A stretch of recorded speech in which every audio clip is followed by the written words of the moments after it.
Kapag nagkamali ang anak mo, huwag mo siyang ipagtanggol sa mali.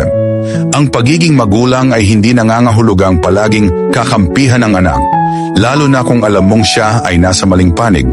Ang tunay na pagmamahal ay may kakayahang magtuwid, hindi magbulag-bulagan, hindi totoong pagmamahal ang pagkonsente. Kapag kinukonsinti natin ang mali, hindi natin tinutulungan ang ating anak. Sa halip, inililigaw natin siya mula sa tamang daan. Ang tunay na pagmamahal ay may lakas ng loob na magsabing, "Anak, mali iyan, pero nandito ako para tulungan kang itama ito."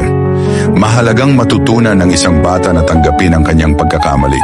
Sa pagtutuwid natin sa kanila, natututo silang maging mapanagutan, mapagpakumbaba at matatag.